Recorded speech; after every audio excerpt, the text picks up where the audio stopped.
Voilà, bonjour Claudine et bonjour Yolande. Bonjour Pascal. Bonjour Bonjour Yolande. Pascal. Bonjour. Alors, Alors, nous avons eu l'occasion en fait un peu d'échanger sur Facebook autour de la figure que l'on va dire mythique de Marthe Robin, puisqu'effectivement on en parle pas mal en ce moment et que l'émotionnel parfois prend un peu le pas peut-être sur le rationnel. Euh, on va essayer en fait de discuter peut-être autour de deux livres qui ont effectivement été écrits récemment sur Marthe Robin.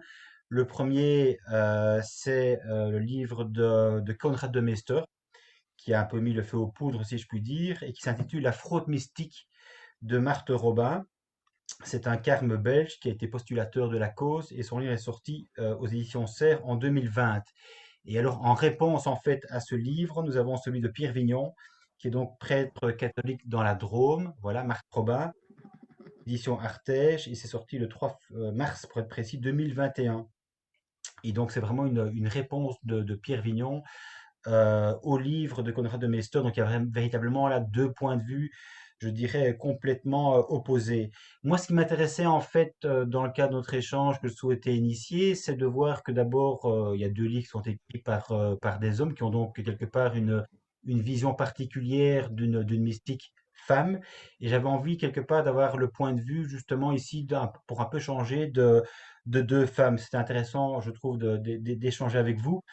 Et dans un premier temps, évidemment, je voulais vous poser la question de savoir finalement quel est l'intérêt particulier que vous avez pour faire l'échange autour précisément de Marthe Robin.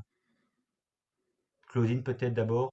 Alors, moi, l'intérêt que j'ai, c'est que je suis une ancienne élève de Marthe Robin, donc je l'ai connue, je l'ai fréquentée, je l'ai connue de 1960 à 1980.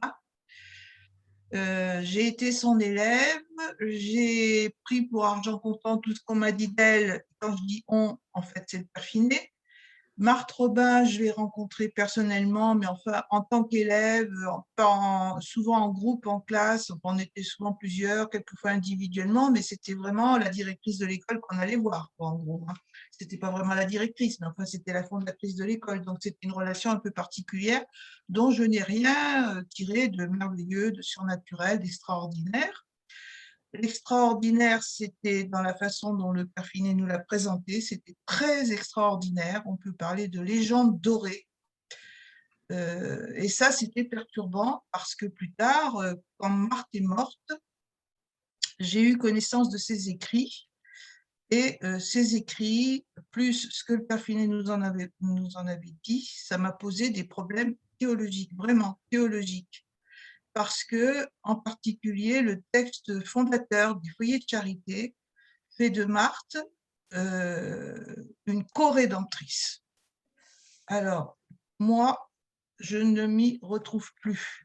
J'ai fait un tout petit peu de théologie, je n'ai qu'un petit dog bien modeste. Enfin, parler d'une femme co-rédemptrice, une baptisée co-rédemptrice, moi, pour moi, il n'y a que Jésus qui sauve, quoi. Enfin bon, voilà. Donc, c'est pour ça que je cherche à comprendre. Et quand le livre de Konrad de Meister est sorti, bah, j'ai sauté dessus. Hein, je l'ai pris sur ma liseuse. Là, je l'ai commandé. Je l'avais au petit jour à 8 heures du matin. Je l'avais sur ma liseuse avant tout le monde. Je l'avais fini de le lire avant tout le monde. Il m'a pas surpris, il m'a pas étonné. Et quelques temps après, il y a eu le livre de Pierre Vignon. Alors là, c'est plus délicat parce que Pierre Vignon, c'est un prêtre de la Drôme, c'est un prêtre de chez moi. Hmm. C'est un ancien élève de Saint-Bonnet. Moi, je suis une ancienne élève pas de Saint-Bonnet, c'est-à-dire que c'est l'école des garçons du foyer de charité. Moi, je suis aussi une ancienne élève. Je connais très bien mon frère et ma sœur.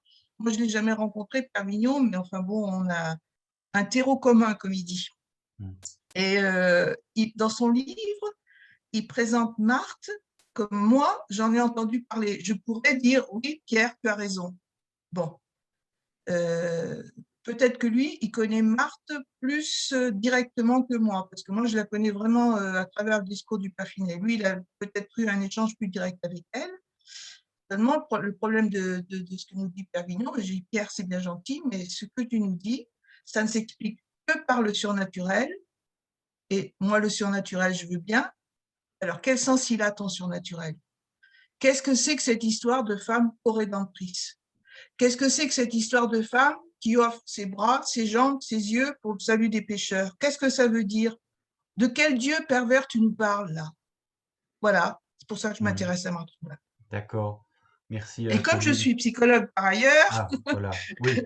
j'ai trouvé dans le livre de Conrad de Mester tout, tout un tas de faits, je dirais même d'une sémiologie qui m'incite à penser à une explication qui relève de la psychopathologie.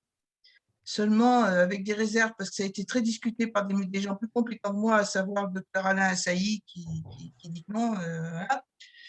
Donc, je suis bien contente d'avoir discuté avec Yolande, parce qu'elle aussi est psychologue et elle a son point de vue là-dessus. Mais voilà, c'est ça qui me paraissait intéressant, effectivement, c'est d'avoir le point de vue, je dirais, psychologue sur les faits, voir comment on peut effectivement les interpréter, les comprendre, le cas échéant, les rationaliser pour éviter Mm. évidemment de mettre du surnaturel éventuellement là où il n'y a pas lieu d'en mettre. Et donc, toi, Yolande, quel était un petit peu l'intérêt que tu avais pour cet échange? Alors, moi, mon histoire avec Marthe est un peu différente. C'est que moi, j'avais ma meilleure amie d'enfance qui a été dans les foyers de charité, donc qui a connu Marthe dans les années, je pense, enfin, 73, 74, je ne sais pas à quel moment, comment ça s'est passé, mais elle a été dans les écoles du foyer de charité. Et donc, je me souvenais qu'elle m'avait parlé d'un truc qu'elle, elle trouvait un peu bizarroïde et auquel elle ne croyait pas tellement. Et puis, je ne me suis jamais intéressée à elle jusqu'au jour où il y a eu le livre de Conrad Mester que j'ai lu et dévoré en une nuit parce que ce qui m'a intéressée, c'est vraiment, comme disait Claudine, le côté sémiologie clinique. C'est-à-dire qu'en fait, le livre de Pierre, pour la psychologue, psychothérapeute que je suis, euh, c'est comme un entomologue, il décrit vraiment tous les signes, tous les éléments factuels. Il y a énormément d'éléments factuels dans son livre qui, pour quelqu'un qui n'est peut-être pas initié à la psychopathologie, ne veut pas dire grand-chose, mais pour nous, c'est très important. Tous les détails très factuels qu'il donne, c'est ça qui va nous aider à constituer un diagnostic. Mhm. Alors, moi, le livre m'a intéressée aussi parce que l'endroit d'où je parle, c'est vraiment la professionnelle de la thérapie et de la psychopathologie. Je suis vraiment passionnée par la psychopathologie et donc, en fait, moi, je vais vraiment m'intéresser aux signes, vraiment ce qu'on appelle la sémiologie clinique. L'aspect mystique, ce n'est pas mon sujet et d'aller, comment dire, trouver des explications surnaturelles, j'en ai pas besoin. Enfin, c'est pas mon angle. Donc, je vais m'en tenir à ce qui est dit. Et donc, c'est passionnant parce que c'est très bien fait. Le livre est tout à fait complet pour Mhm. établir un diagnostic. Alors, avec toutes les réserves qu'il y a, parce que établir un diagnostic sans voir le patient, on peut toujours dire, mais voilà. Mais en fait, un diagnostic, c'est toujours à partir de signes. C'est-à-dire, on ne peut pas décider comme ça, comme si on sentait ou comme si on avait l'intuition et que ça serait une névrose comme ci ou une paranoïa comme ça. Non, il faut des signes observables. Et c'est à partir de là qu'on va construire un diagnostic. En même temps, un diagnostic, ce n'est pas une vérité. Un diagnostic, c'est comme une carte qui va indiquer le territoire dans lequel on se trouve. Et donc, on peut comprendre chacun à partir d'une grille de lecture. Ça ne veut pas dire que c'est totalement la vérité, on est plus que son diagnostic, mais le diagnostic établit une espèce de dynamique psychique, Mhm. une espèce d'organisation qui fonctionne, qui est dynamique et qui nous permet d'accéder à une part de la personne. Donc moi, c'est vraiment à cet endroit-là que je me suis passionnée et grâce aux merveilleux réseaux sociaux, au cours de discussion, j'ai rencontré Claudine, avec laquelle tout de suite on a bien rebondi parce on avait des angles assez proches, des manières de voir assez proches. Et puis je savais que Claudine avait un peu connu, donc on s'est posé des questions. Et donc voilà, c'est comme ça on a échangé, approfondi, essayé de. Quand on fait de la sémiologie clinique, on fait des hypothèses. Donc, il y a un moment donné, on fait une hypothèse, on essaye de vérifier si les signes vont ensemble. Puis parfois, il y a des signes très forts qui ne vont pas ensemble. Alors, je dis, bah non, on ne fait pas ce diagnostic-là, on en fait un autre. On cherche, hein, c'est comme un enquêteur, en fait, Ouais. qui cherche tous les indices. on ne peut pas se fier à l'interprétation d'un autre. On Mm. peut se fier qu'à partir des indices observables. Donc, en fait, c'est Puis ça alors, qu'on a cherché avec Claudine. Et c'est là-dessus qu'on a alors, échangé. Oui, tu parles de fonctionnement psychique, de dynamique psychique. Je pense, moi, qu'il faut savoir faire la différence entre le psychisme, la psyché, le fonctionnement, l'appareil psychique, le fonctionnement psychologique, les pulsions, les désirs, tout ça, et peut-être une dimension spirituelle qui est peut-être indépendante. On peut être, comme je disais dans mes messages, on peut vivre la foi, l'espérance, la charité, tout en ayant un fonctionnement psychique un petit peu abîmé. Mais de toute façon, ça sera quand même entaché par le fonctionnement psychique. Parce que, par exemple, là, tout le monde, je vais vous poser une devinette. Je vais vous lire un texte et vous allez deviner qui est-ce qui a bien pu parler comme ça. C'est alors qu'il me parla.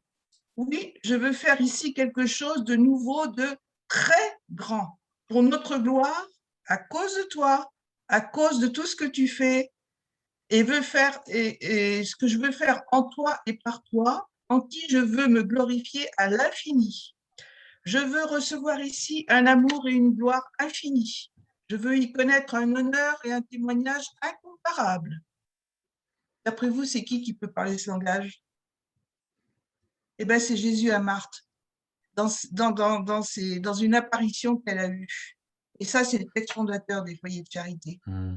Et moi, quand je dis ça, moi, je dis délirium onirique. C'est pas possible. bah oui. Mégalo. Mégalo. Ça, c'est… Mégalo. C'est pas possible. Je comprends pas que l'Église puisse accepter des choses comme ça sans se poser des questions. Ouais, mais c'est Le important ce que prêtre, tu c'est dis. par toi. C'est C'est par vraiment- toi que il parle du prêtre, après c'est Jésus qui parle du prêtre. C'est par toi que je veux lui transmettre mes ordres et lui faire connaître ma volonté. C'est par toi, à ta prière, à ton incessant holocauste, que je veux lui communiquer ma lumière et ma grâce. Alors déjà, c'est bien parce que c'est une révolution, parce que le prêtre, il ne peut rien faire sans la femme, c'est bien. Mais par ton holocauste, par ta prière et ton incessant holocauste, encore le Dieu pervers qui exige un holocauste pour sauver les âmes. Oui, mais ceci dit, c'est quand même un grand classique, effectivement, dans la mystique chrétienne. Et d'ailleurs, c'est uniquement ces mystiques-là qui, le cas échéant, sont canonisés, c'est-à-dire ceux qui sont évidemment fidèles à la doctrine de l'Église, qui est effectivement une doctrine quand même essentiellement expiatoire, sacrificielle, avec tout le péché originel et la rédemption par le Christ, et tous les mystiques qui, le cas échéant, peuvent effectivement revivre la passion et se donner pour le monde, le salut du monde. Enfin, tout ça correspond quand même de fait à Oui, une lignée, je dirais, oui. séculaire dans l'Église. Mais si on veut reprendre effectivement, Claudine, l'aspect un petit peu, j'ai envie de dire, factuel, clinique de Marthe, pour rappel, donc c'est une paysanne de la Drôme qui est tombée malade très jeune, puisqu'elle est tombée malade à partir de 17 ans, qui était alitée à partir de cet âge-là jusqu'à sa mort en 81, et qui aurait en fait vécu uniquement de l'Eucharistie. Et alors, autre chose, donc elle est paralysée donc pendant des décennies. Elle se nourrit uniquement, je le dis, de la communion. Et elle aurait connu des visions surnaturelles, aurait éprouvé les stigmates du Christ et aurait transmis ses dialogues avec Dieu.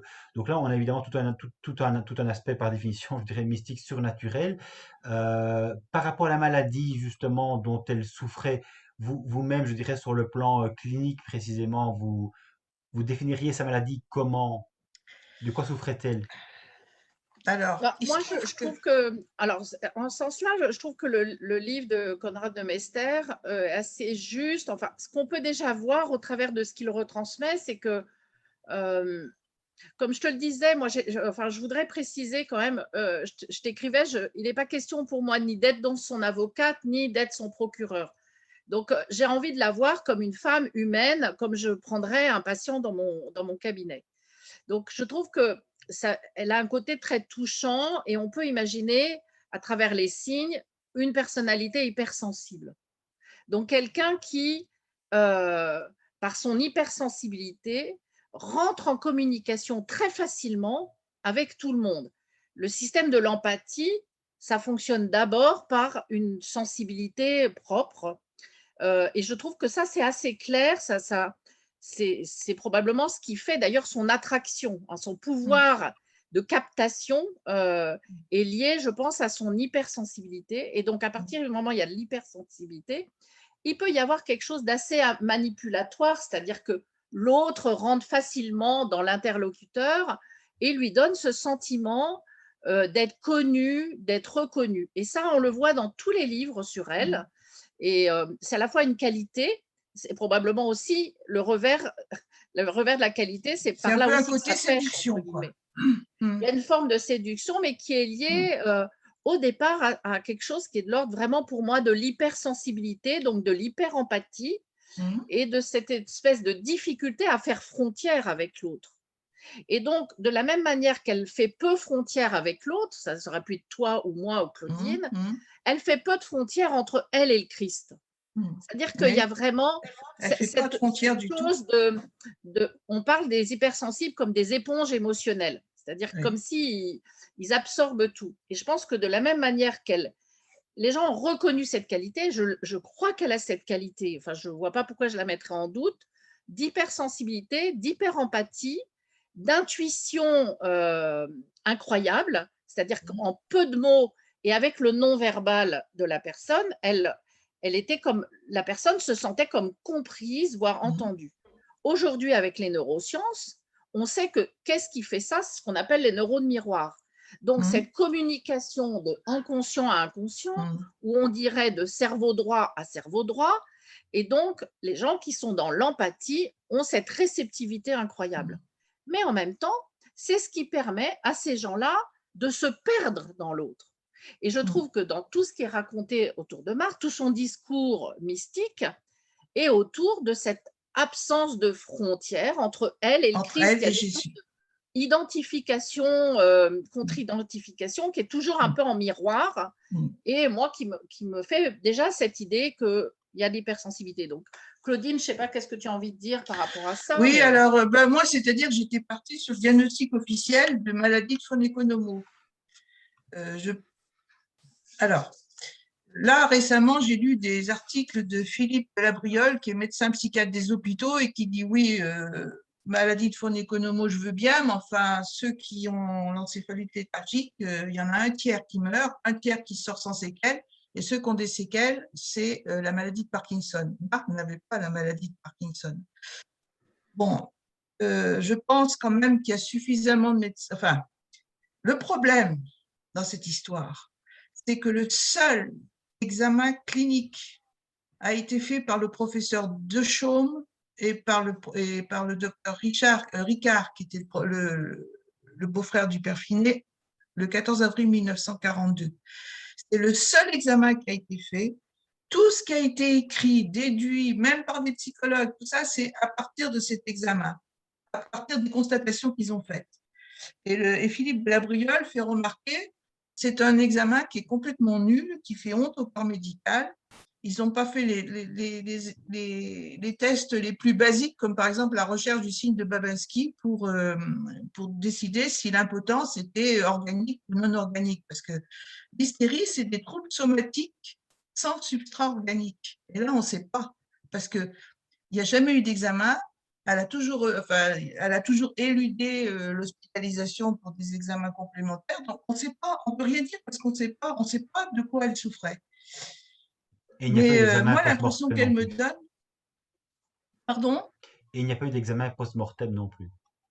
Non, surtout pas, non. Ben oui, c'est là que ça manque. C'est ça qui… Je crois, il y a encore des médecins légistes comme Philippe Charlier qui sont capables de tirer des conclusions des squelettes. Hein. On voudrait vraiment creuser la question, mais il faudrait vraiment que ce soit la société civile qui s'en mêle, quoi. Mais bon, personne… il faudrait expertiser les chaussons, il faudrait, parce que je crois que les chaussons existent encore, j'espère, il faudrait faire un examen type médecine légale, genre Philippe Charlier, qui est très très fort, parce que lui, il a reconnu des squelettes de Charlemagne, je ne sais pas qui, lui, hein, il arrive à trouver la maladie de je ne sais pas qui, de Pharaon. Hein. Donc, il n'y a pas de moyen encore de savoir exactement, mais s'il y avait vraiment un virus qui la rendait malade, mais parce que ces maladies qui vont, qui viennent, qui guérissent, qui repartent, etc., parce que le propre de la conversion hystérique, c'est de faire des paralysies, des amouroses, des troubles digestifs, des troubles menstruels, tout ce que Marc Robin avait, toute la panoplie qu'on peut attribuer à de l'hystérie. Hein. Alors bon, les tenants du spirituel et du mystique expliquent ça par des interventions divines, démoniaques, angéliques, je ne sais pas quoi, mais c'est vrai que l'hypothèse de l'hystérie n'est pas à exclure. Mais elle n'était pas... elle était un petit peu... Parce que bon, l'hystérie, maintenant, ça s'appelle l'histrionisme, hein, c'est-à-dire un petit peu le spectacle. Moi, je trouve quand même qu'une photo comme ça, de Marthe Robin en chemise de nuit, alors qu'elle était couturière, quand on fait une photo officielle, en général, on s'habille. Enfin, moi, moi, j'ai travaillé 31 ans auprès de grands handicapés. Ils ne se seraient jamais présentés en public en chemise de nuit comme ça, avec tout cet attirail de croix, de médailles et tout le bazar. Elle est très mignonne, hein, moi, je ne dis pas, c'est sympathique. Mais c'est un peu côté théâtral, quoi. Il y a un des témoins dans le bouquin de... Parce qu'il y a encore un bouquin qui est sorti, oui, c'est celui-là qui est sorti de Pérouse. Un des témoins qui dit, ah ben oui, j'ai rencontré Marc en présence du père Finet. Le père Finet m'a donné l'impression d'être son impresario. On ne peut pas mieux dire. Le père Finet, c'était un impresario. Et même en 1963, je crois, moi j'ai dû être en peut-être 64, les terminales ont joué L'annonce faite à Marie de Paul Claudel. L'annonce faite à Marie de Paul Claudel, c'est l'histoire de Violaine qui donne un baiser au lépreux, qui attrape la lèpre et qui en meurt. Et au moment où elle est mourante, son père la récupère, la prend dans ses bras et vient la déposer sur la table familiale comme pratiquement l'hostie pour le sacrifice eucharistique. Enfin, en gros, c'est ça. Et j'ai entendu de mes oreilles le père Finet dire, voilà, Marthe Robin, c'est ça. Et donc, le père Finet a toujours créé presque une dramaturgie autour de Marthe Robin. Tout était beau, la musique de Bach, grand orgue, encens, vêtements liturgiques impeccables. C'était un modèle, tout était embelli. Alors quand on dit qu'elle était simple, paysanne et cachée, quand on en allait au foyer, on ne voyait pas ça, on voyait tout ça exalté. On nous parlait de la Jérusalem céleste, du corps mystique du Christ, tout ça, des choses grandioses qui étaient séduisantes, quoi. Et qu'est-ce que je voulais dire? Moi, ça y est, je suis partie dans mes grandioses et mes séduisants et je ne sais plus ce que je voulais dire. Non, on était en train de parler du diagnostic et que le fait, effectivement, on est assez d'accord l'une et l'autre pour poser le diagnostic de l'hystérie. Enfin, voilà. Et qu'est-ce que c'est que l'hystérie? Donc là, je parlais d'histrionisme. Voilà. Il faut savoir que ça, c'est des trucs de spécialistes parce qu'il y a aussi des hommes. L'hystérie n'est pas réservée aux femmes. Oui, non, il y a des hommes hystériques, oui. Parce il y a des hommes hystériques. Il ne faut pas non plus dramatiser l'hystérie parce que, en fait, pour l'école lacanienne, hein, après, je ne sais pas, mais c'est une structure de personnalité hein, avec des conflits intrapsychiques qui font que l'angoisse créée est convertie en trouble somatique. Mais ce n'est pas un péché mortel, ce n'est pas une tare. C'est pas toujours une folie, c'est qu'on est tous un petit peu névrosés, on a tous une tendance soit à convertir notre angoisse en obsession, ça c'est pour les lacaniens, hein, je ne parle pas pour ton école, mais soit en obsession, soit en trouble somatique, hein, voilà. Donc, il peut y avoir les troubles somatiques, il peut y avoir ce côté un petit peu, tout en prétendant être caché, être très mise voilà, un petit peu en évidence. Et puis, moi, ce qui m'a... Quand j'ai lu le livre de Conrad de Mester, j'ai eu un peu la réaction de Monseigneur Marchand, et c'est pas personne ne connaît cette Marthe Robin-là. Parce que tout le monde connaît la Marthe Robin de Pierre Vignon. Tout le monde connaît, ceux qui l'ont approché connaissent la Marthe Robin de Pierre Vignon, connaissent la Marthe Robin présentée par le père Finet, comme une grande mystique, etc., la plus grande, celle qui a le plus souffert, et patati et patata. Et voilà que Conrad de Mester nous en présente une autre. Mais on ne peut pas nier la sincérité. Moi, je l'ai rencontrée, Marthe Robin, je l'ai rencontrée dans sa chambre. Je sais qu'elle avait une foi déplacé des montagnes et que des gens qui ont prié avec elle ont obtenu des grâces extraordinaires, y compris de guérison. Je connais des cas de guérison. C'était pas quelqu'un de... Il y avait du spirituel chez cette femme. Elle avait une foi à déplacer les montagnes. Mais je me dis, mais c'est pas possible, c'est une personnalité multiple. Voilà ma conclusion. C'est une personnalité multiple. Et ça, la personnalité multiple, elle est décrite en particulier par Morton Prince, dans un livre qui s'appelle La dissociation d'une personnalité à l'harmattan. Il parle d'une Christine Beauchamp, qui est une femme tout à fait bien, très cultivée, etc., et qui a plusieurs personnalités, et qui un jour, il dit d'elle, c'est à la fois une sainte, une femme un peu frivole et ambitieuse, et une diablesse. Et j'ai l'impression que ce qu'on nous dit de Marthe Robin, c'est un peu ça, c'est une personnalité éclatée, dissociée, sous le choc peut-être de la révélation de ses origines. Parce que, Oui, et la question du coup qui se Non. pose évidemment, c'est un peu de savoir aussi qui instrumentalise qui, et finalement, qu'est-ce qu'elle a réellement vécu par rapport à ce qu'on en a fait ou par rapport à ce qu'elle a dit elle-même au niveau de sa vocation, de son chemin spirituel, parce que bon, c'est quand même elle, je pense, qui est clouée au lit, c'est quand même elle qui est censée vivre uniquement de l'Eucharistie, donc c'est ce qu'on appelle l'inédit, c'est quand même elle qui est censée avoir les traces de la couronne d'épines et donc de vivre effectivement la passion du Christ. Enfin, donc tout ça, c'est pas des personnes de l'extérieur qui viennent en fait raconter cet aspect mystique, c'est elle-même qui le vit comme ça.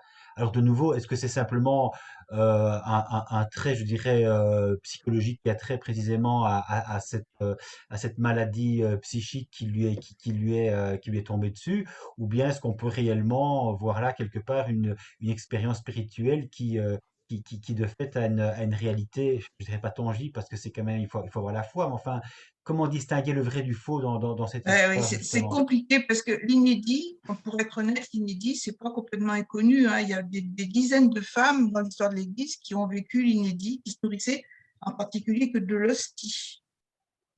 Alors, il y en a qui font allusion au vespérianisme, c'est-à-dire que ces personnes-là puiseraient leur énergie dans l'air, dans l'oxygène de l'air. Enfin, Marthe avait toujours besoin qu'on ouvre sa fenêtre, elle avait besoin de beaucoup d'air. Et donc, il y a des bouddhistes qui vivent l'inédit, et ça, je crois que c'est une école qu'on appelle le respirianisme. Ça a un rapport avec l'air, l'azote peut-être, enfin, je ne sais pas. Là, il y a peut-être des choses qu'on ne sait pas expliquer parce qu'on n'est peut-être pas encore au niveau de… Parce que ça a existé chez des gens qui ne sont pas croyants, quoi. D'un autre côté, bon ben c'est vrai que vivre de l'Eucharistie, ça veut dire vivre du logos qui est principe de vie. Jésus a dit je suis la vérité et la vie. Alors c'est sûrement que ça a nourri son âme, ça lui a donné une énergie vitale qui lui a fait peut-être supporter le jeûne. Mais c'est vrai que moi, de toute façon, les théologiens, il y a des spécialistes qui ont du mal à y croire. Et parce que c'est vrai que dans l'hystérie, on peut trouver de l'anorexie aussi, hein. Il y a des formes, des Ouais. Moi, grandes hystéries. Mais oui, j'avais envie de venir à cet endroit-là. Mhm. Quand tu disais, Marthe, c'est un peu le thème que je me suis, la question que je me suis posée en lisant le livre, mythique ou mystique, à quel endroit, comment démêler les deux choses. Alors moi, j'ai envie de donner aussi un angle plus psychopathologique ou plus psychiatrique ou plus social. Je trouve qu'il faut replacer Marthe d'abord dans son contexte. Mmh. C'est le contexte du début du 19e siècle. On est en plein dans l'hystérie, c'est-à-dire des hystériques. J'allais dire, c'est la maladie féminine par excellence, mais parce que les femmes sont dans un certain statut vis-à-vis des hommes, ce qui est d'ailleurs Mmh. assez étonnant parce que Marthe est entièrement entourée d'hommes, tous ses Mmh. prêtres, tous ses responsables de communauté sont des hommes. Et donc, c'est une femme qui, je ne dis pas que c'est elle qui théâtralise, mais de facto, elle manipule son environnement, ou en tout cas, ce n'est pas forcément intentionnel, hein, je ne suis pas en train de dire ça, mais son environnement est manipulé de telle manière qu'elle est mise en scène. Donc, je reviens à la mise en scène dont parlait Claudine. Mmh. Ce n'est pas forcément elle qui l'a voulu, mais de facto, elle est mise en scène. Il va y avoir des centaines de milliers de personnes qui viennent la voir. Mmh. Je trouve que c'est très intéressant, ce Pour une truc vie d'une cachée, c'est pas forme mal, de hein? Mmh. voyeurisme. Mmh.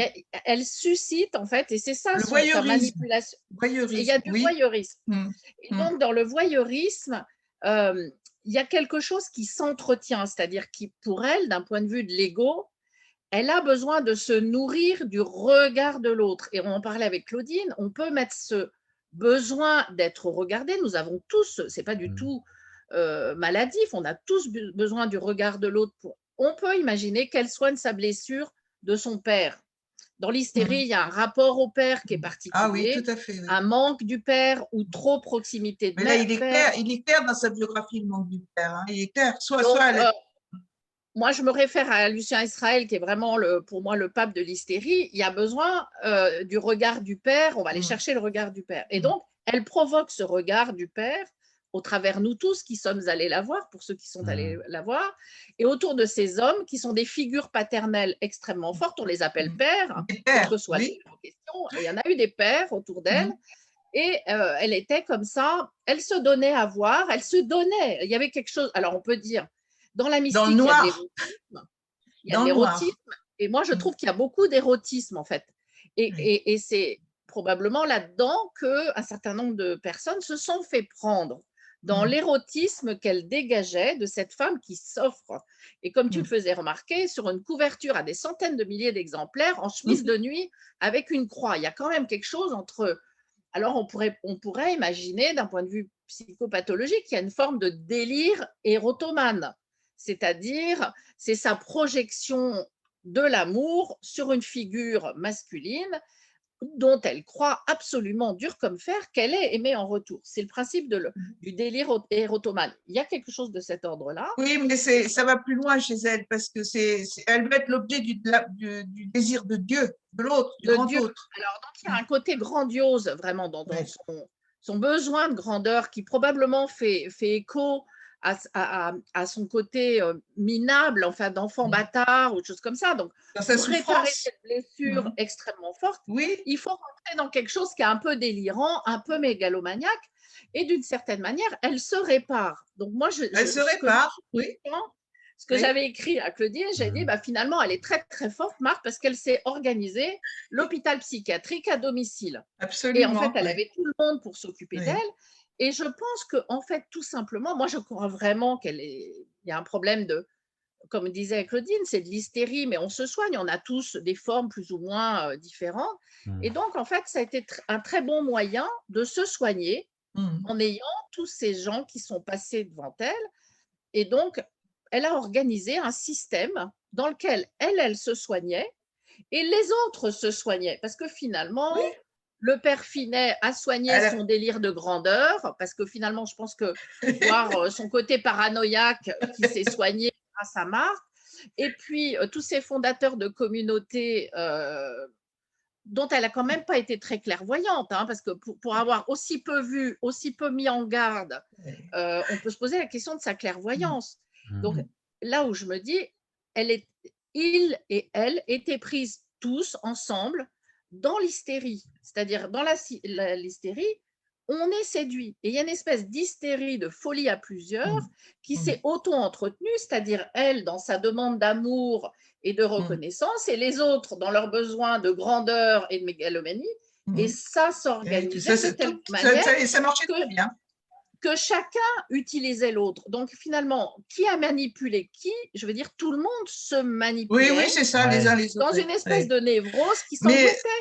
Il y a encore un aspect qu'on attribue à l'hystérie, dans la version freudienne de l'hystérie, c'est l'indifférence à la maladie et à la souffrance, l'indifférence aux symptômes. Bon.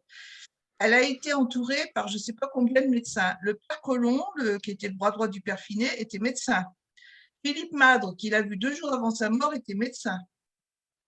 Elle toussait, elle était à l'article de la mort. Et on entend le père Colomb dire froidement, ah ben, elle avait du pus plein les yeux, mais elle ne voulait pas se faire soigner, donc on ne l'a pas soignée. L'infirmière a proposé une perfusion pour qu'on soigne un peu cette pneumopathie. Ah ben non, elle n'en voulait pas parce que le démon allait arracher la perfusion.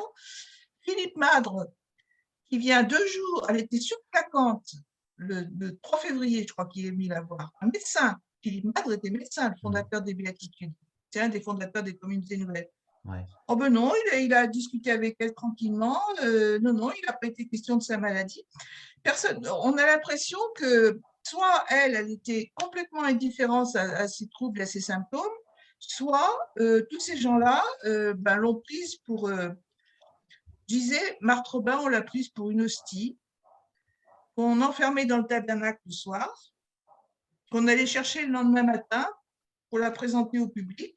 J'ai l'impression que le père Finet, tout son entourage l'ont pris pas pour une femme, pas pour quelqu'un de malade, pas pour quelqu'un de… Non, ils l'ont prise pour une mystique, une hostie, voilà, une hostie, moi je dirais une hostie. Mais quand je vous entends, en fait, il y a un peu un double discours quelque part, un discours qui est de dire Marthe était pleinement en Dieu, mais par contre, quand effectivement il est question de se dire, oui, mais enfin bon, elle n'a pas, elle n'a pas vu les problèmes avec les communautés nouvelles, bon, alors à ce moment-là, on dit, bah non, mais écoutez, là, elle ne savait pas tout, elle n'avait pas des dons extraordinaires, enfin, Mm. il y a quelque chose un peu, euh, Mais tu sais, on la des dédouane d'un doubles… côté, et de l'autre côté, on dit elle était pleinement en Dieu, donc on a un peu l'impression qu'on joue sur les deux tableaux, quoi. Quand c'est favorable à Oh, Marthe, on alors dit elle oui, était en alors Dieu, ça, et quand c'est pas favorable, on les dit, doubles tableaux, j'en ai fait une ouais. liste des doubles tableaux. Je ne sais plus où j'ai mis ça.